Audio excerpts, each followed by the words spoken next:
How you guys doing today? My name is Toby Larson. I am the producer and editor for Unseen Americans. We from the American Enlightenment podcast. Can you guys introduce yourselves? Hi, everyone. My name is Captain Amelia Mott, and I am one half of the Salvation Army officer administrators here in Thurston County. And my name is Lieutenant Michael Mott, and I am the husband of Captain Amelia, the other half. And we are happy to be here to be the administrators in Thurston County and be able to help people here in this community. Nice. Well, we appreciate what you do. This whole segment that we've been doing has been going around talking to people on the streets and getting to know everybody. So I know, just in general, Salvation Army does a ton for people on the streets and such. People are in need in general. You know what I mean? So, can you give us an overview of the Salvation Army's mission when it comes to helping people in need? Yes, so the Salvation Army has an international mission statement, and I just want to read it because it explains everything and it is really our driving force in every single thing we do. And so the Salvation Army's mission is to preach the gospel of Jesus Christ and meet human needs in his name without discrimination. And basically, that's saying that we want to be out in the community helping everyone. It doesn't matter who you are, where you come from. If you're in need, we want to do something about it. So no judgment, No fair judgment. game for everybody. Yes. Yeah, I like that. And how does your approach to homelessness differ from other organizations or shelters around the area? It's hard to speak for other agencies, but I would say that one of the things that we do is we provide case management, which is one on one care for an individual. So we can say, okay, what are your unique needs? Because everyone that walks through our door is different and unique. Some people come with chronic illness, some come with mental health, some come with addiction. And so we want to find out what is that root cause that is keeping you from achieving your goals in life? What has brought you into our shelter or into our office? And from there, we create a plan and we help them achieve and meet those goals while also providing shelter, being off of the streets, away from negative influences, and just this idea is that they will walk into our building and feel that hope that for the future and get that safe space where they can just take a breath Yeah. and feel cared for and respected.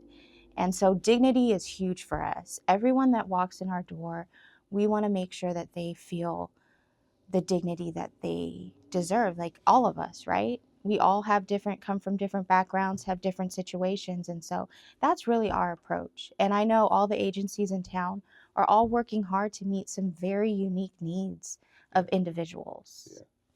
And personally, I mean, when we got into this, I mean, we called it Unseen Americans because of the whole just kind of pulling up to the stoplight, turning your head away, trying to act like you don't see it. You feel guilty. You just kind of like, and there's also, for me, the stories. I always, in my head, would be like, is this addiction? Is this a war vet? Like, I mean, what are we looking at here, right? Like, Mhm. so being able to go out and talk to these people has been great for me because I get to kind of hear the stories for the first time. Like we don't know. And I will say, being on this journey, I kind of get to see the human side, the human Mhm. aspect of it all. It's like Yeah. it's so easy to detach yourself when you're not in that, but being out there with them and talking to them and having these conversations has been pretty incredible for me too because it's the stories. They're all different, Mhm. and they're. I mean, I don't know. You see it and you think, "Dang, how did you get here?" And Mhm. so to actually like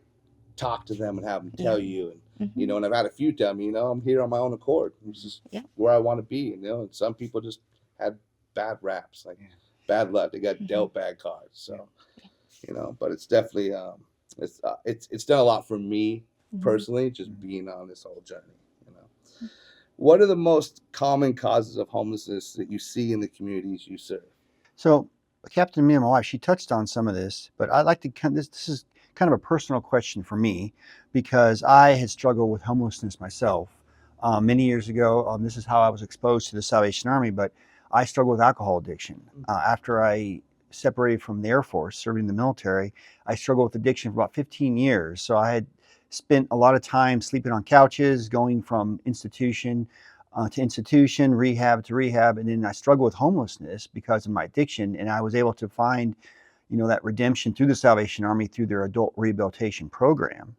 And that's where I was really, for the first time, to be kind of still and heal.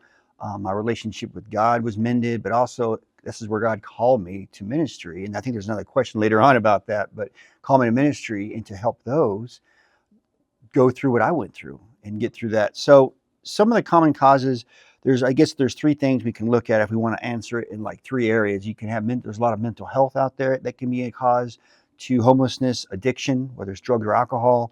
We know that's increased over the years. And some of those, just families living paycheck to paycheck. And they just, with the cost of living getting more expensive, and having an emergency or hospital bills, or not being able to pay rent, they can be one paycheck away of being on the streets. And those are some things and some stories that we've heard and we've experienced through this journey. Well, that's inspiring, to be honest. I mean, that's the kind of stories that we like. That's what people need to hear, because, a few of the people I've talked to just recently out here, they went strictly off feeling like they were a burden to their families. They felt like because of their addiction or whatever it was, that people were just getting irritated with them, getting annoyed with them, and they were like, maybe it's better if I just disappear. And that is not something I really expected to hear when I went out there, So, what specific programs and services does the Salvation Army offer to people experiencing homelessness? So our main service is our 90-day shelter, and we have 40 beds for men and women to receive a place to sleep at night. It's open 24/7, so everyone that comes in our doors gets basically a cubicle space so they can have their own space, a locker to put their items that's locked, because safety and security is huge, right? To feel like some people only have a backpack and those things are cherished, right? So we try and provide a safe space for individuals. We also work with Catholic Community Services. We have on the first floor of our shelter, we have a commercial kitchen, and Catholic Community Services serves close to 10,000 meals a month. Wow. To anyone. We see families, we see those experiencing homelessness, we see those who are struggling just to make ends meet. And that's an amazing program. It's Monday through Saturday, lunch and dinner. And it's no question asked. Just get in line and get a plate.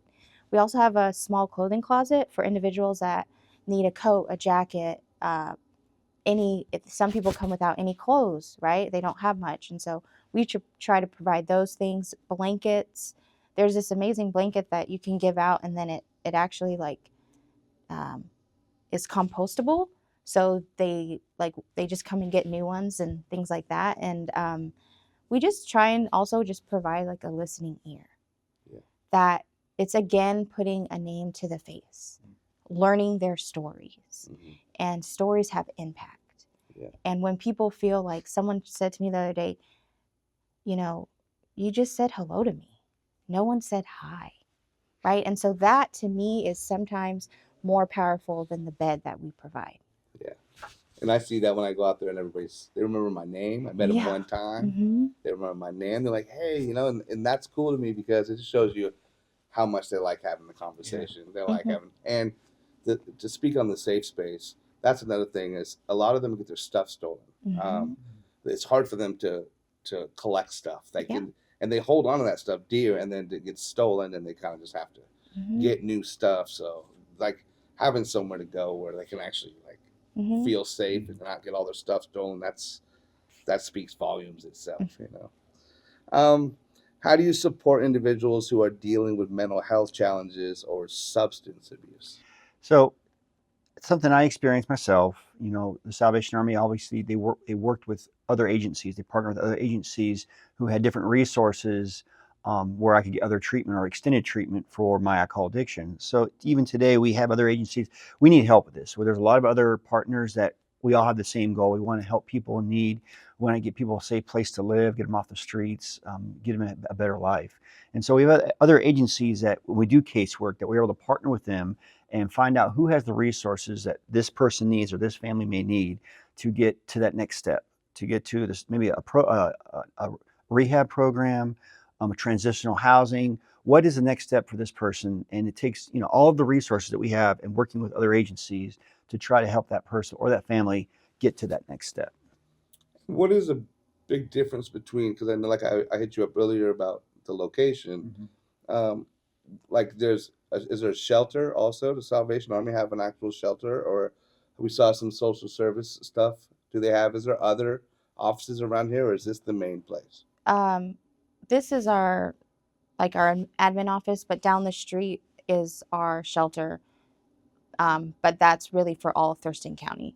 Okay. But then each county, the Salvation Army has different services based on the need of the community. So, for example, Seattle has tons of different shelters that the Salvation Army runs. And so that's the great thing. If maybe we don't have a bed here, we can refer to other counties and kind of make it work so people get the best space that they need. Yeah, because I was talking to one of the Sean, one of the guys I met on the streets. He Mhm. was saying that Salvation Army had a bed Mm-hmm. that he slept in the night before when I talked to him. Yeah. So that's about as much as I knew, but he had Yeah. brought that up. So, Mhm. can you walk us through the process someone might go through from the first contact to receiving help? So the first thing, normally people call us, we'll get a phone call, they'll do an assessment to make sure that our shelter or the other services that we provide are appropriate and safe for them. Because our shelter, you really, at that point, you need to be mostly independent, right? Um, and from there, there's an intake, um, and we make sure there's a bed available. And then we go through, we do have some rules. It's low barrier. So basically, you can't use in our shelter, but then if, someone goes outside of our shelter, they can use. And I mean, we encourage that people stay sober, but we understand it's difficult and not everyone's ready. And sometimes having that bed is what helps them become ready for that next step. And so we walk everyone through the process individually, and then they receive their bed and their locker, and we go from there. You try and be as caring and realistic Yes. about their situation. Yes, we try and it's that the care, and then also policy and rules, right? To kind of blend those together to make sure everyone's safe, and teaching life skills of we have a curfew at night. And so if you have to get in by curfew, but those are teaching skills for when people move on, getting to work on time, things like that, right? Helping people go into that self-sufficiency. Yeah, help them become a little more responsible. Right. Mhm. Do you offer long-term housing solutions, or is it primarily emergency shelters? It's primarily emergency shelter. So we have a 90-day cap, but people can receive extensions. So we've had individuals stay much longer than 90 days, especially when they're seniors. There's just no way that if we don't have housing lined up for them, that they can survive on the streets. But we work to get people on housing lists, halfway houses, into rehab, into things. So the goal is that during that 90 days, everyone is working towards that next step. And so we've seen it happen. Just recently, someone got the keys to their apartment, their first place they've ever had for themselves, and it was just amazing to see that transformation. I just going to work this morning. There was a gentleman sleeping in front of the door of the office, and he was under a blue tarp, and he sees me and, oh, sorry, I'm usually gone by 7 a.m. Right, Mhm. and I go, hey, it's okay. I mean, it's pouring down rain. The guy just got a tarp, and Yeah. I go, no, it's okay. I just clean up your mess, because that's the only issue we have there is they'll leave stuff all in front of them, and he's like, oh, no problem, no problem, and I came like he was gone already, but. Mhm. He was about as respectful as you could possibly be about his situation, and I was like, I Mhm. felt terrible for him. So I was like, it's just so cold and seeing these people out in 20-degree weather in this winter, I was like, oh man, It's really tough to it's watch. brutal. Yeah. Yeah, I can't even imagine. Mhm. Are there any success stories you can share that show how your programs have changed someone's life? Yes, so I can't share like names or specifics necessarily, but we've had individuals recently, like I shared about getting that key to their apartment. Yeah. Um, while they stayed with us, they were able to put money aside and save up and find furniture and all of these things. And it was just so wonderful to see someone moving into their next step. We've had multiple individuals who have come through our shelter that, because of life choices and things that have happened, have been separated from children, parents, families. That is an amazing reunion. When we see someone saying, you know, I don't have custody yet, but I'm able to see my son, Yeah. you know, and I can show my son that I live in this apartment now Yeah. and I'm sober, Mhm. right? That just is amazing. And that individual comes back now and volunteers Oh, really? and gives back. Yeah. We have employees that have gone through our shelter or have received our services and have come back and said, you know what, the Salvation Army is home. You saved my life. And now I'm here to give back. Yeah, that's And great. so we have to think of those stories because some days it can be really hard, right? To see people, for one reason or not, make choices that are harmful, or, you know, to walk out of the shelter and say, you know, I'm not ready for this. But we know that if we keep doing what we're doing and we keep showing that dignity and respect and we're there, that people will have that change, right? Or they will find their purpose. And yeah, so my favorite really is when I see families reunited. Yeah. And that healing process happen.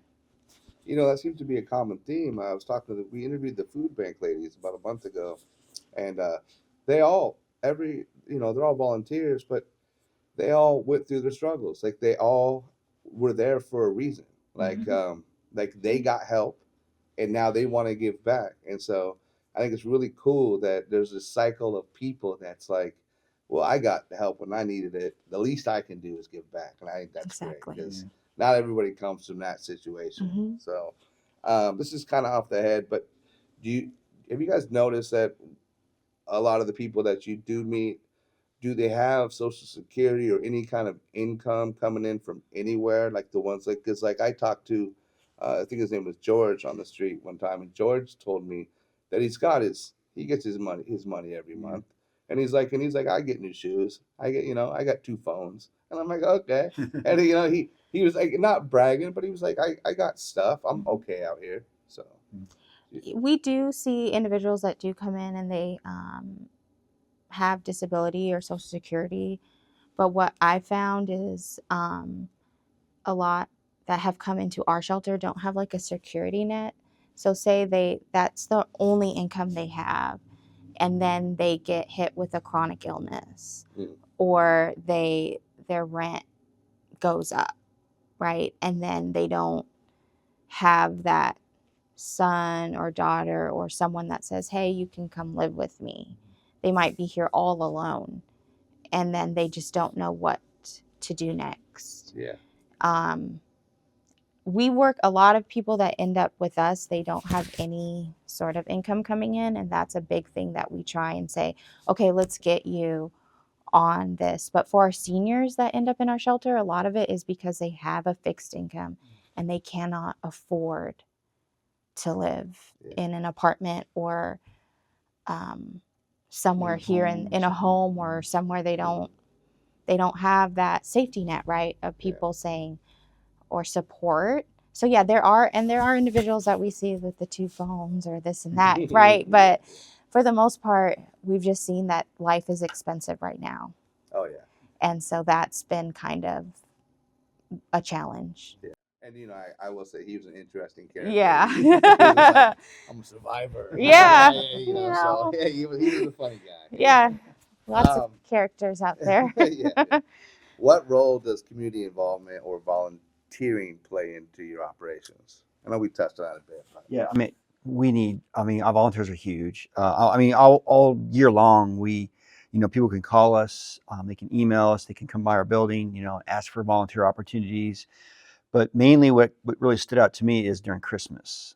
Christmas time is our busiest season with the Salvation Army. Obviously, the really people feel generous during that time. They want to help someone. They want to give people toys, give them a good Christmas, help people with food. So Christmas time, and that's the time we raise. We have one of our biggest fundraisers of the year is Christmas during our kettle season. You see this at Fred Meyer's and Walmart's ringing the bell. Mm-hmm. That's our biggest fundraiser of the year, and most of that is done by volunteers. And we are grateful for our regular service clubs, regular individuals, families that say they can call and they email me. Now I'm contacting. I have a database of volunteers that have rang with before, and that's the time that people really come together, and we really appreciate them taking the time to ring the bell for us because it rains a lot during December, Mm-hmm. and it's cold. Sometimes you can be inside, but a lot of times it's outside. And also during our toy distribution.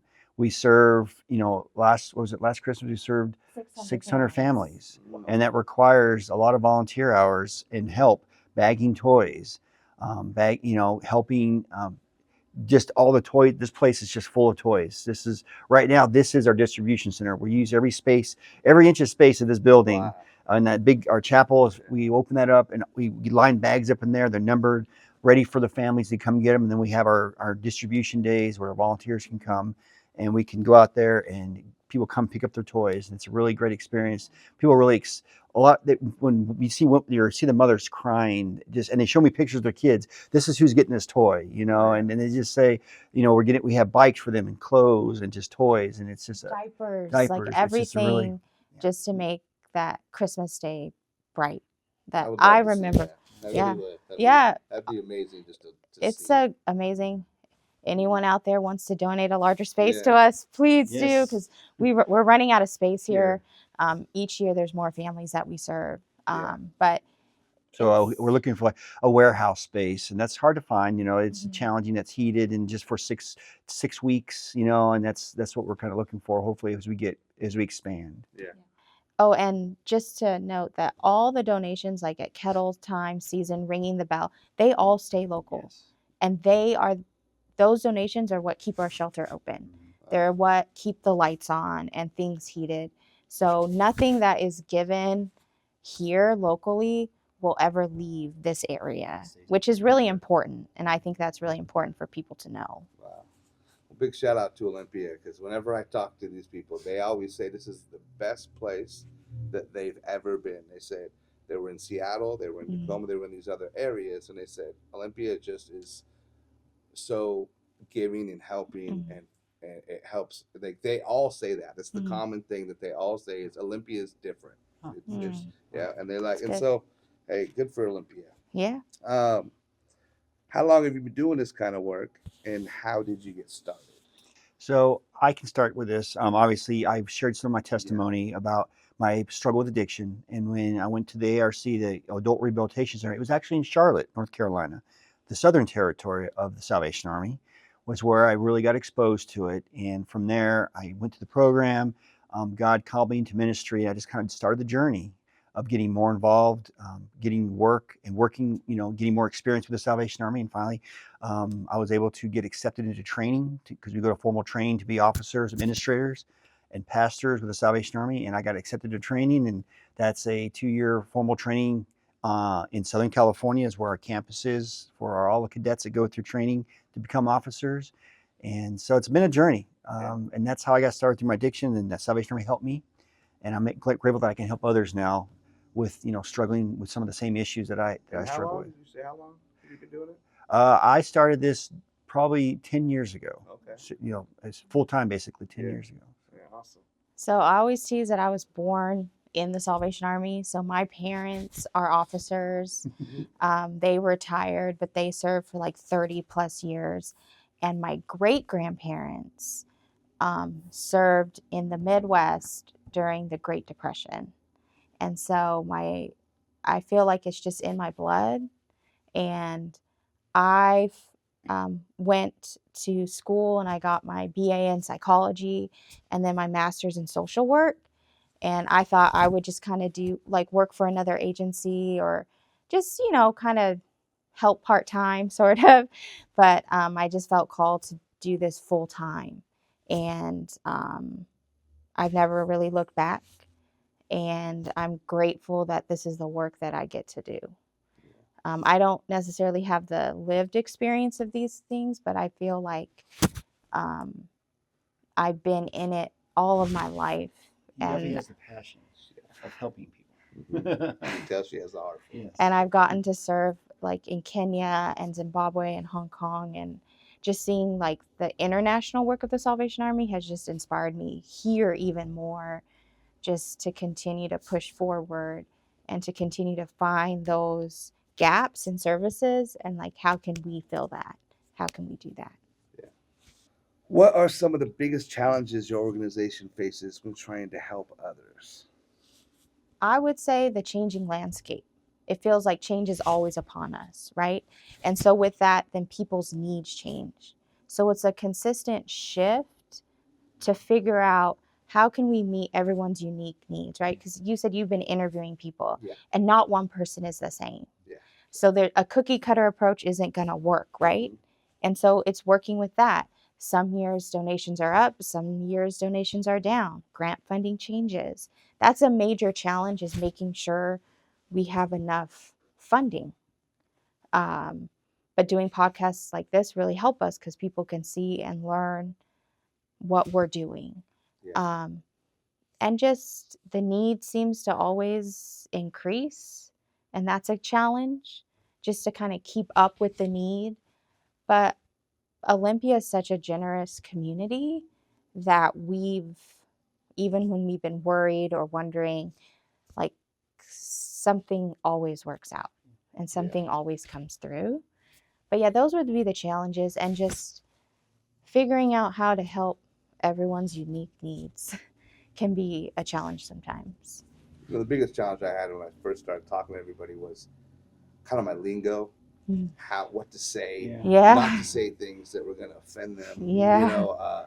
I was like worried about saying certain words, and we talked to, like I said, the mission and the food bank and I think Oli Maps was their name, and and crew. These are all people I've met just doing interviews downtown. They were walking around too, and they see us with the cameras, and they said they were like, you do kind of have to be careful with that because you can offend people if you say the wrong thing. So they were like, we appreciate you being delicate with it. And I was like, well, do you guys have any advice? They were like, no, you're headed down the right track. It's kind of a nerve-wracking situation for me because I don't want to offend anybody at all. No, and the thing is too, like, everyone comes from different places, and I feel like the best way to diffuse any situation, because we run into people, and like I always tell our staff, like, you don't know where they've been all day, so you don't know what's happened.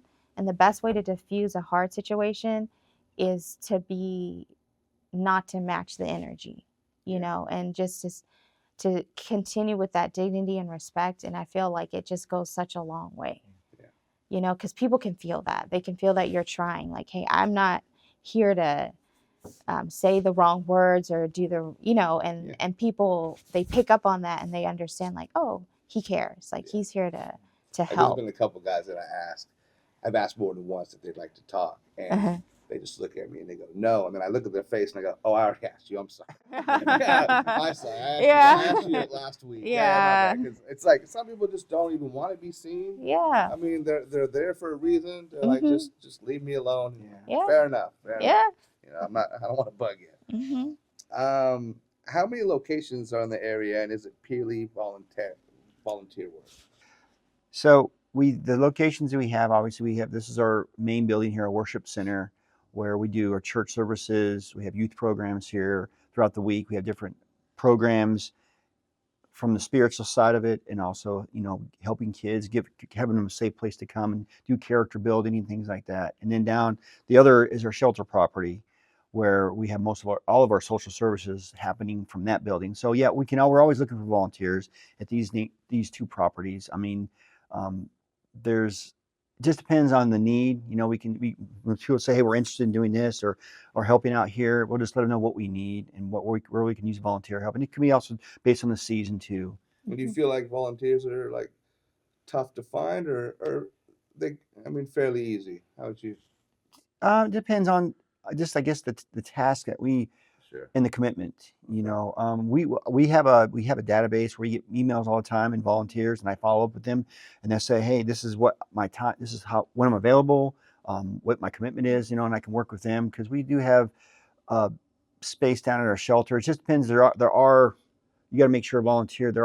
There's kind of a vetting process too with volunteers Okay. that we make sure that we go through when they're working in certain areas like our shelter Or with children. or with children. Yeah. We have So a strict, especially when it comes to child safety and anyone who's considered to be vulnerable, we take that very seriously. And so we want to make sure that everyone that comes into contact with those that we help is a safe person. Yeah. Because Mhm. that's huge, right? Yeah. Especially for children.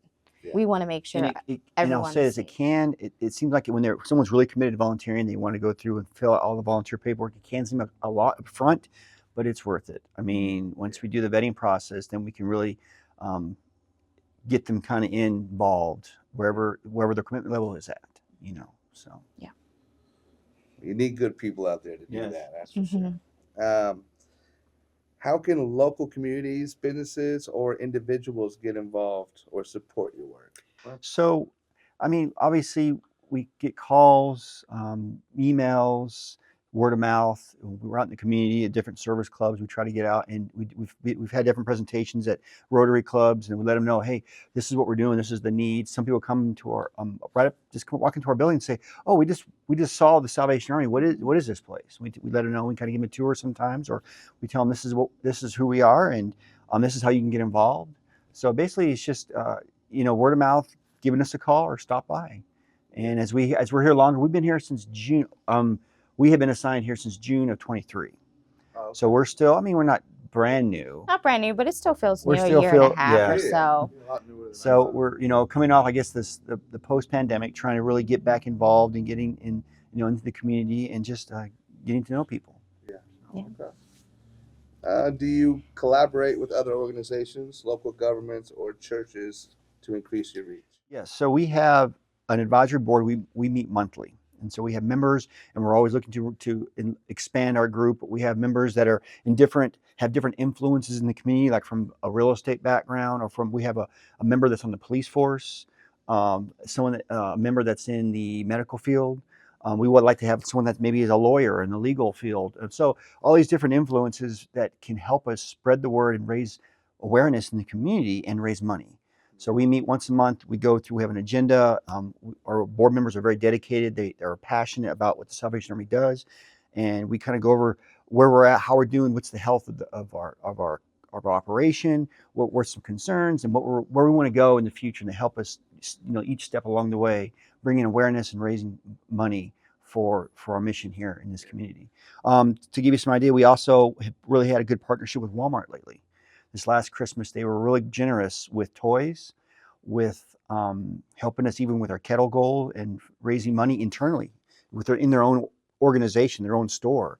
So we had 3 different Walmarts in Yelm and in Tumwater and in here in Lacey that all were on board, and we were very happy. And when we got to show them a tour of our building here before Christmas started last November, and we got to show them, what we're doing, and they were like, "Wow, we didn't know you did all this." So that was a great kind of eye opener for them.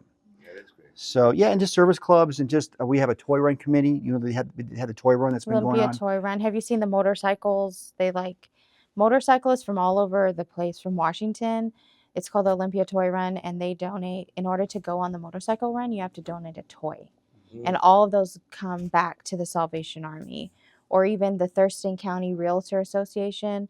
The first Friday in December, they do a huge kettle fundraiser for us. And so it's awesome because what we've seen while we've been here is that groups seem to organize themselves and say, hey, we would like to do this. And then they'll come to us and say, hey, we want to do a blanket drive for you. We had someone that did a blanket drive, or there's a senior home, and it's kind of like one of those nicer ones. And so they donated tons of hats and scarves and like winter wear, gloves to our shelter residents.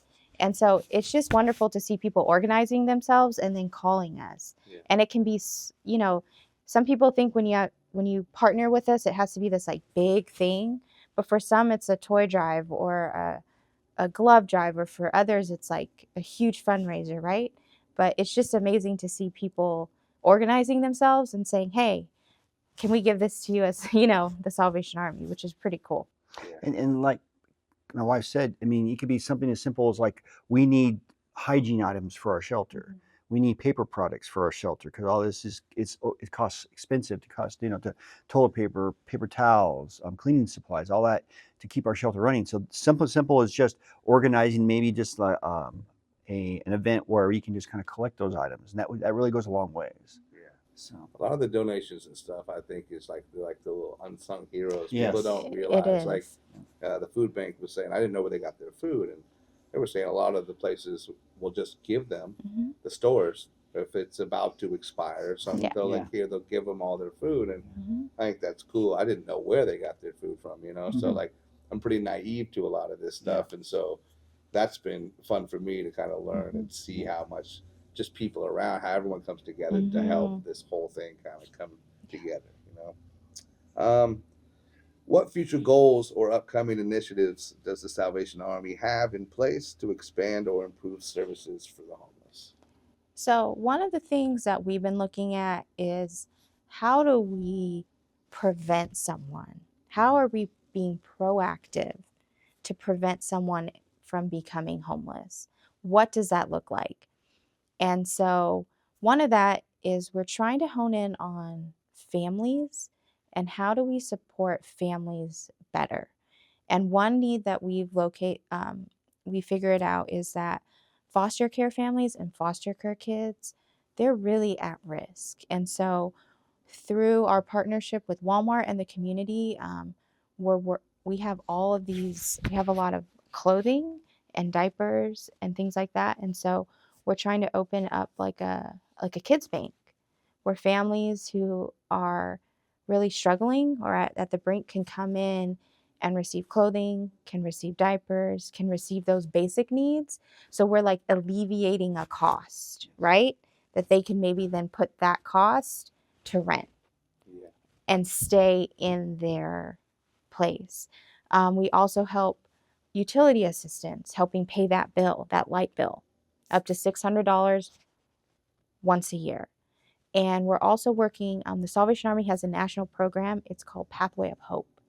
And it's finding at risk families that need that extra support. And it's a whole program that they go through, and then people graduate from it. But that's been something that we've had a lot of conversations about. Of course, we're going to keep, you know, our shelter's going to keep running and things like that. But how do we keep people housed? Right? What does that look like? And right now we want to we're trying to put our focus on families, or that's single parent household, or the grandparents, right, who are raising kids. How can we come alongside them and make sure that they are in that a stable space? Yeah. And so we're trying to expand through our Pathway of Hope program, and then also expand through this kids bank. And then that would help us learn more of the needs of the families as they come in our doors. Yeah. Mm-hmm. Well, it's been an amazing interview. You guys, it definitely doesn't go unnoticed. We appreciate everything you guys Thank you. do. That's been a big part of this for us. Is we want to see both sides. So I mean, I obviously go on the streets and I interview people, but I like to see the people that are helping out too, and that's been a fun part for me too. Is just seeing both sides of it, watching it all kind of come together. Um, Watching like when I was talking to Sean, he was like one of my favorite guys I met downtown, and Sean, they all knew him. Like whenever I talk to people that are helping around here, they're Yeah. always like, "Oh, we know Sean. Everyone knows." And I think it's really really cool. So I appreciate you guys doing what you do. Thank you. And yeah, it's great. Do you guys have any last words you want to say? I like to. You have any speak your piece? Anything to say? You guys good? I guess overall, we just want to thank the community, Olympia, Thurston County, for being so generous and caring. And it's an amazing thing to see people from different backgrounds, from different places in their life coming together to help each other out. And I think that's what it really comes down to. And so on behalf of Salvation Army, we wanted to give that thank you. Thank you to you all for allowing us on your podcast and bringing to light issues that maybe many people don't know about, and putting a name to that face. And so we're just grateful to be here and grateful that we get to serve here and work with the community, because we can't do this alone. Yeah. All right. Well, thank you guys. Thank you Thank very you. much. That's a wrap on this episode of American Enlightenment. If you found value in today's conversation, don't forget to like, subscribe, and hit the bell so you never miss a moment of insight. Got thoughts, questions, or topics you want us to explore? Drop them in the comments. Stay curious, stay informed, and as always, keep seeking the light in the noise.